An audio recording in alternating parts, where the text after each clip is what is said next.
ونصلي ونصلي على رسول الله الكريم. أما بعد، إن شاء الله seluruh hikmah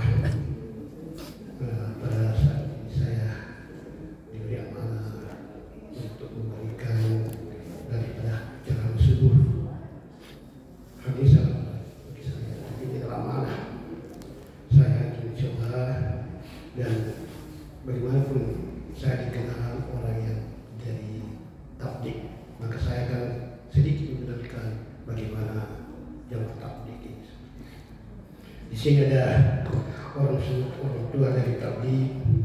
Ini mengarang satu buku yang singkat dan saya akan bacakan, yaitu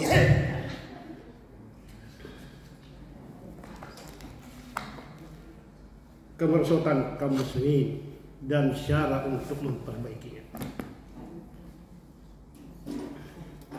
Alhamdulillahirabbil alamin, wassalatu wassalamu ala sayyidina al-awwalin wal akhirin, khatamin nabiyyin wal mursalin, Muhammadin wa alihi wa ashabihi tayyibin at-tahirin, wa ba'd. Lebih dari 1300 tahun atau 1100 tahun yang lalu, ketika dunia ini telah dipenuhi oleh kekufuran, kegelapan, kebodohan dan kejahilan, maka dari balik pegunungan Bata atau Makkah memancarlah nur hidayah yang menembus daerah timur, barat, utara dan selatan, sehingga seluruh penjuru dunia telah disinari oleh nur hidayah tersebut. Hanya dalam waktu yang singkat, yaitu selama kurang lebih 23 tahun, Nabi Muhammad SAW dapat membawa manusia ke puncak kemajuan yang tiada tandingannya dalam sejarah dunia. Dan pelita hidayah, perdamaian, serta kejayaan berada di tangan kaum muslimin, sehingga dengan sinarnya mereka selalu berjalan di puncak kemajuan yang belum pernah dicapai sebelumnya.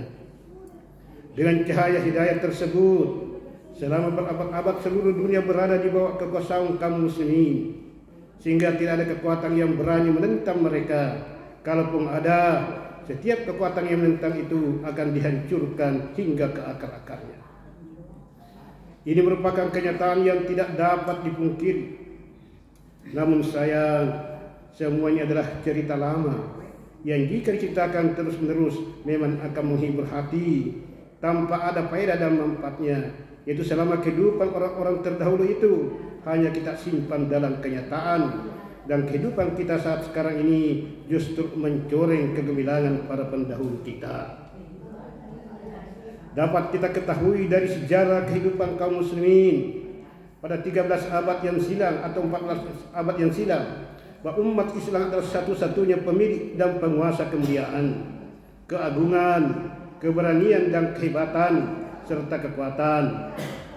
Namun apabila kita beralih dari lembaran sejarah tersebut dan melihat keadaan yang terjadi sekarang ini, maka kaum muslimin berada dalam keadaan yang sangat rendah, hina, miskin dan papa, tanpa memiliki kekuasaan dan kekayaan, tanpa wibawa dan kekuatan, tidak ada kerjasama, persaudaraan dan kasih sayang, dan tidak lagi memiliki adab yang baik atau akhlak mulia. Juga tidak ada lagi amal baik. Segala keburukan ada pada diri kita dan kebaikan sangat jarang. Musuh-musuh kita sangat bergembira dengan kehinaan kita ini. Kelemahan-kelemahan kita diperlihatkan dengan terang-terangan dan kita jadikan bahan tertawaan. Tidak cukup sampai di situ, bahkan para pemuda kita yang telah mendapatkan pendidikan modern telah berani mempermainkan dasar-dasar agama yang suci ini dan menentangnya. Bahkan syariat yang suci ini dianggap tidak layak lagi untuk diamalkan.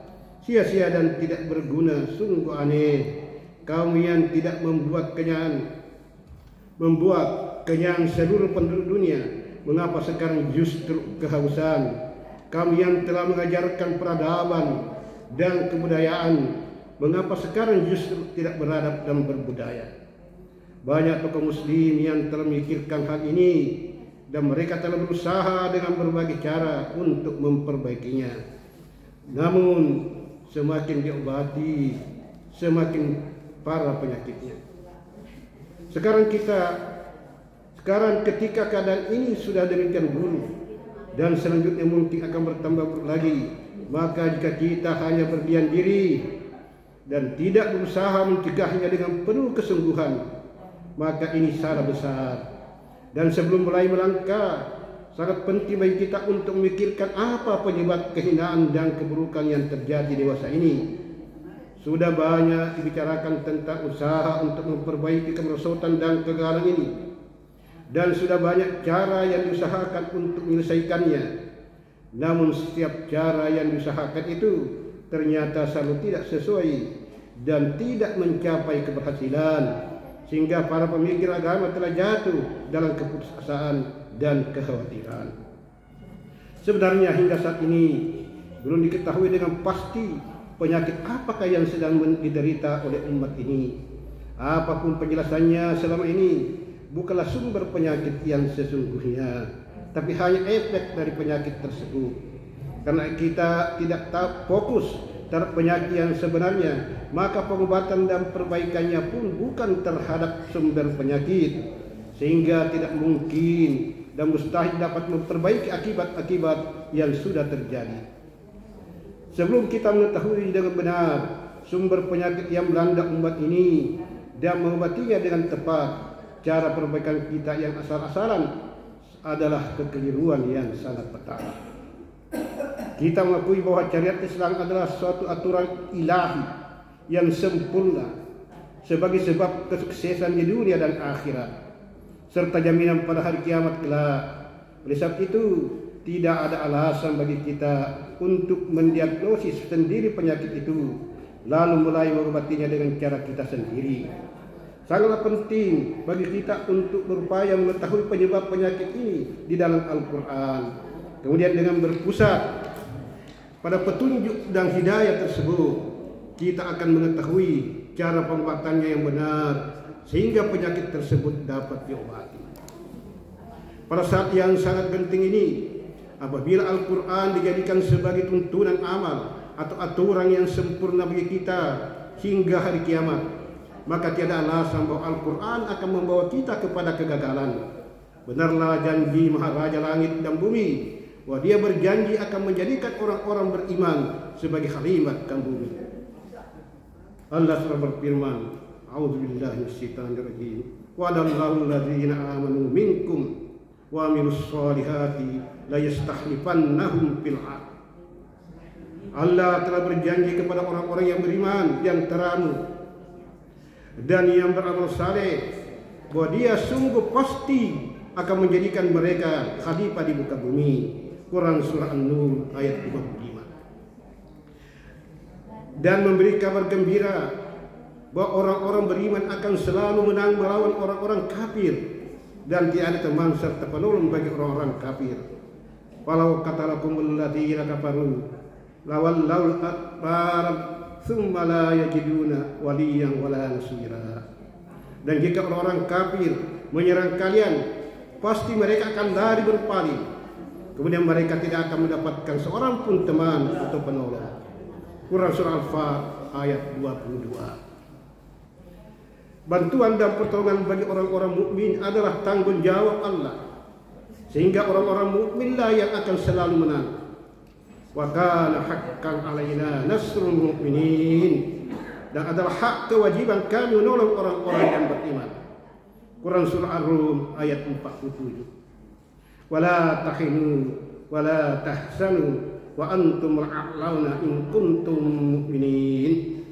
Dan jangan kalian merasa rendah dan jangan merasa sedih, padahal kalian akan unggul jika kalian orang-orang yang beriman. Quran surah Al-Imran ayat 139. Walillahil izzatu walil rasuli walil mu'minina walakinnal munafiqina la ya'lamun.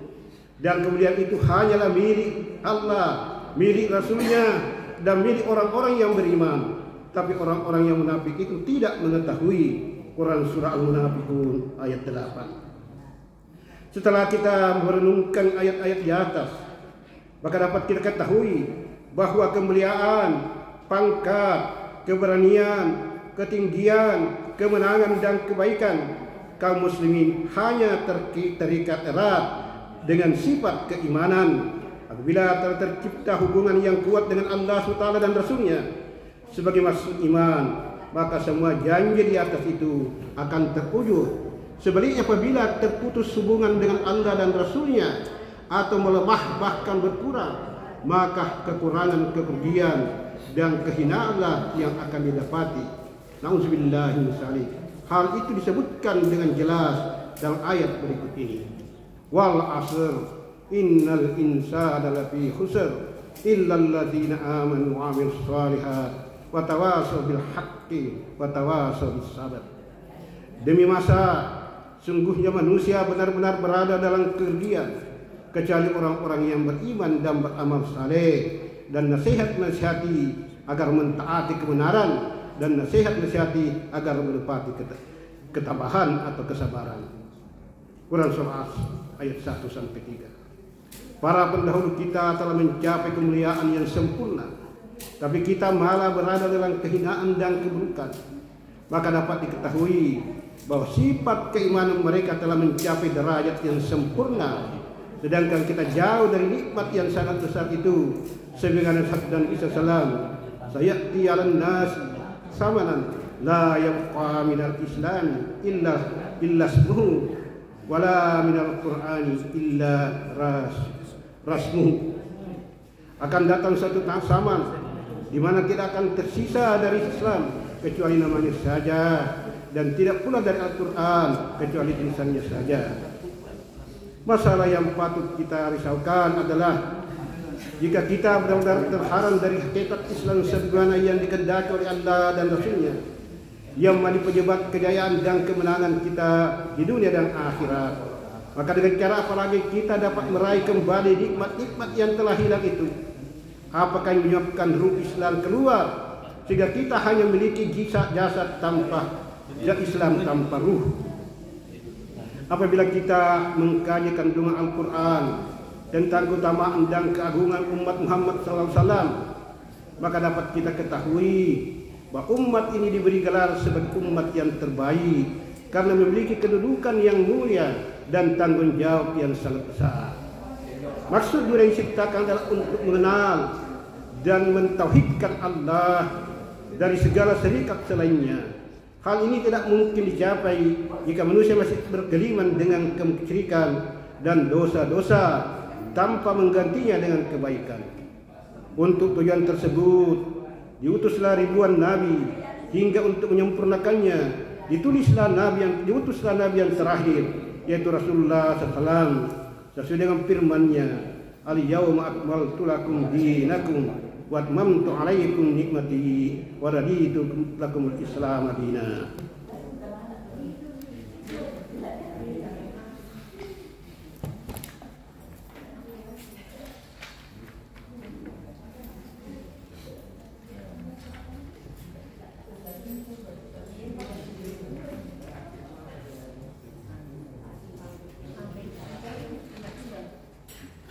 Pada hari ini telah aku sempurnakan untukmu agamamu, dan telah aku sempurnakan nikmatku atasmu, dan aku telah rela Islam menjadi agamamu.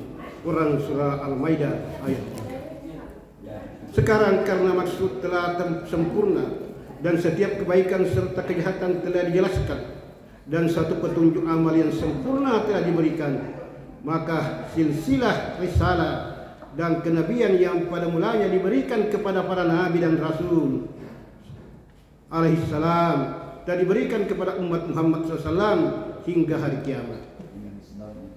Kuntum khaira ummatin ukhrijat lin-nasi ta'muruna bil ma'rufi wa tanhauna 'anil munkar wa tu'minuna billah. Kalian adalah umat yang terbaik yang dilahirkan untuk manusia. Kalian menyuruh kepada yang ma'ruf dan mencegah dari yang munkar, dan kalian beriman kepada Allah Subhanahu wa taala. Quran surah Al-Imran ayat 110. Wal takum minkum ummatun yad'una ila khairi wa ya'muruna bil ma'ruf wa yanhauna 'anil munkar wa ulaika humul muflihun.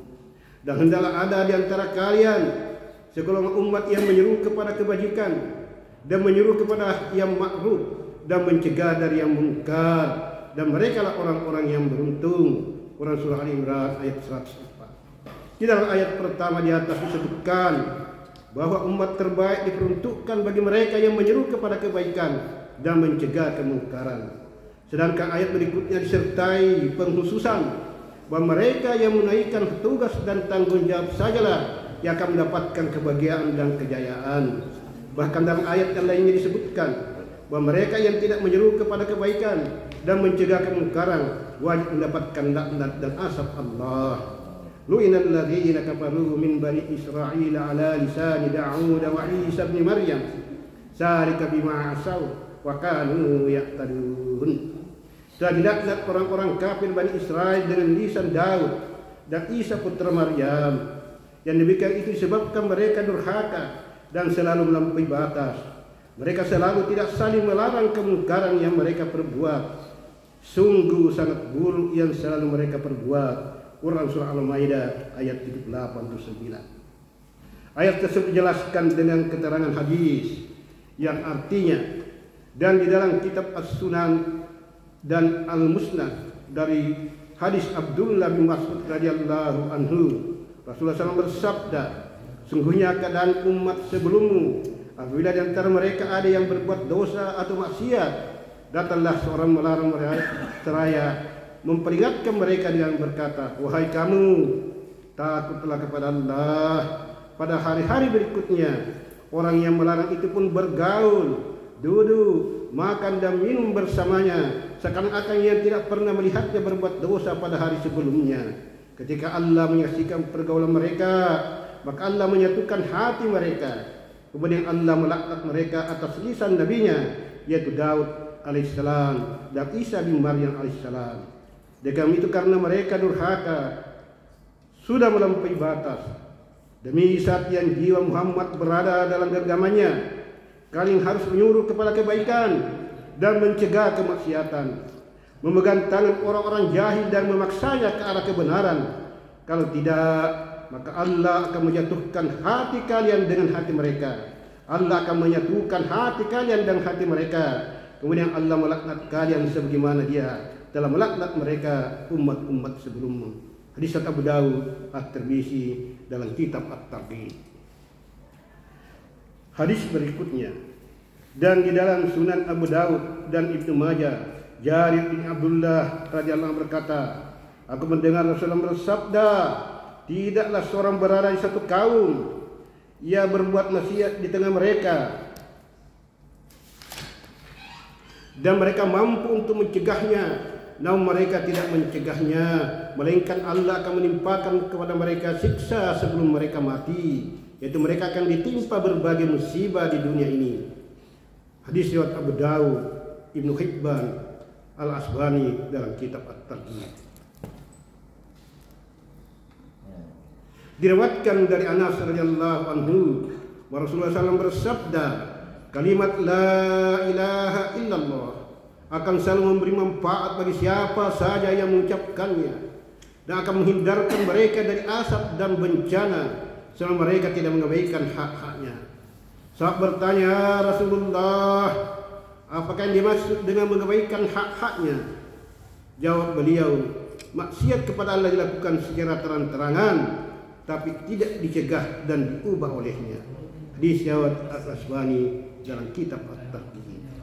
Hadis berikutnya, Aisyah radhiyallahu anha meriwayatkan, pada suatu saat Rasulullah SAW memasuki rumahku dan aku mengetahui di raut wajah beliau bahwa sesuatu telah terjadi pada beliau.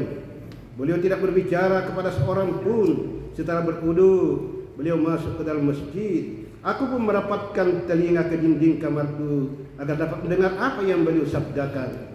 Beliau duduk di atas mimbar. Setelah memuji Allah, beliau berkhutbah, wahai manusia, sungguhnya Allah Ta'ala telah berfirman kepada kalian, suruhlah manusia berbuat kebaikan dan cegahlah mereka dari kemungkaran. Sebelum datang masanya di mana kalian berdoa, tapi doa kalian tidak dikabulkan. Kalian meminta kepadaku, tapi aku tidak akan memberi kalian. Dan kalian memohon pertolongan dariku, tapi aku tidak akan menolong kalian. Beliau pun tidak menambah khutbahnya hingga beliau turun dari mimbar. Hadis Ibnu Majah, Ibnu Hibban dari Tikab At-Targhib.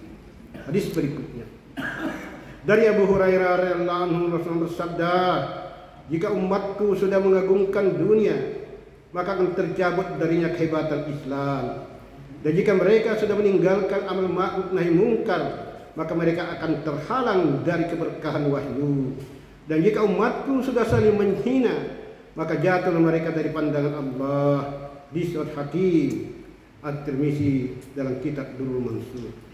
Jika hadis-hadis di atas diresapi dengan baik, maka dapat diketahui bahwa meninggalkan amal ma'ruf nahi mungkar dapat menyebabkan laknat dan murka Allah. Dan jika umat Muhammad SAW meninggalkan tugas ini, maka mereka akan ditimpa banyak musibah, kesusahan, kehinaan, dan akan terjauh dari nusrah ghaibiyah Allah dalam setiap masalah mereka. Penyebab semua ini karena kita tidak mengenal apa yang menjadi kewajiban dan tanggung jawab kita sebagai umat Muhammad SAW dan sebagai akibat kelalaian kita dari tanggung jawab ini.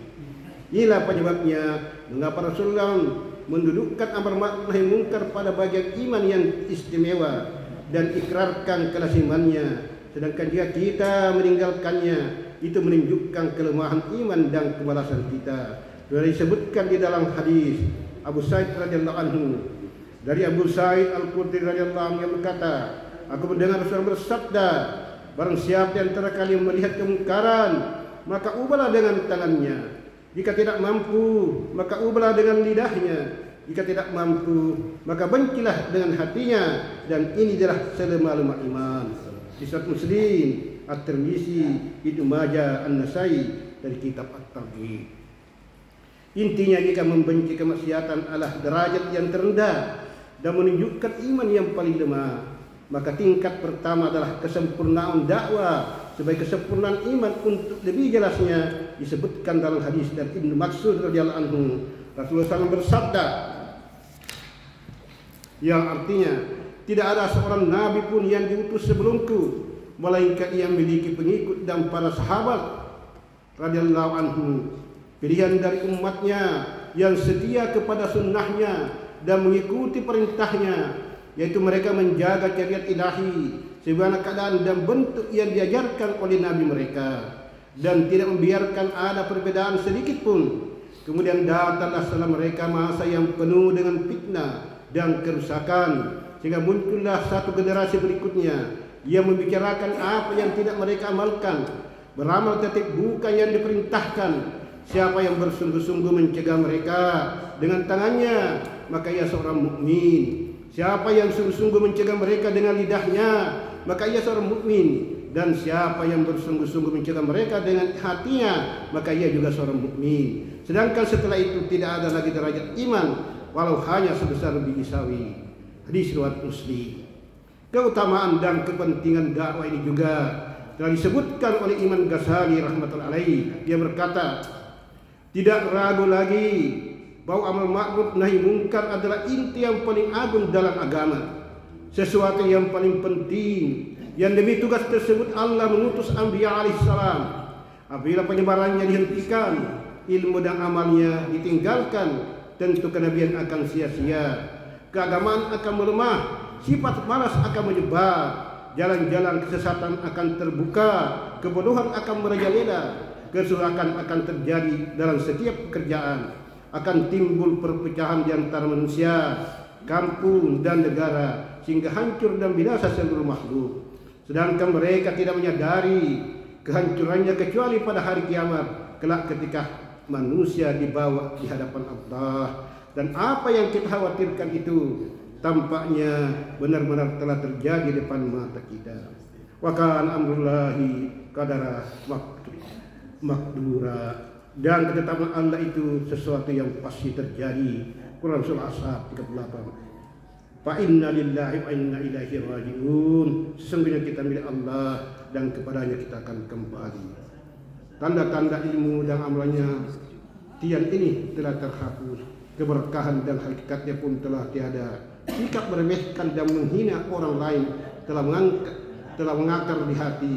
Hubungan hati dengan Allah telah terhapus. Manusia bebas mengikuti hawa nafsu dan syahwat sebagaimana hewan. melata. Sulit didapati seorang mukmin yang benar-benar demi agama Allah yang tidak terpengaruh dengan celaan orang-orang yang mencelanya. Dengan demikian, barang siapa berusaha menghilangkan kerusakan ini dan berusaha menghidupkan sunnah Rasulullah SAW, dan ia berdiri memikul tanggung jawab ini, bangkit untuk mengembannya serta menyisihkan lengan untuk menghidupkannya, maka di antara manusia dialah pemilik kemuliaan dan orang pilihan. Kata-kata Imam Al-Ghazali rahmatullahi yang menerangkan kepentingan dan keperluan kerja ini sebenarnya telah cukup sebagai peringatan untuk menghidupkan dan menyadarkan diri kita. Pengajian berkala ini dan tidak sambung, insyaallah pada kesempatan kita akan lanjut.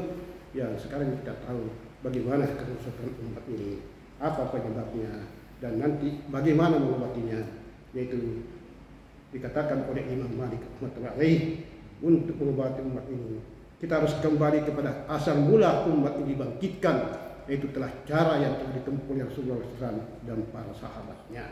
Demikianlah, karena waktu saya akhiri sampai di sini, mungkin kita ada mendiskusikan ini saya bacakan.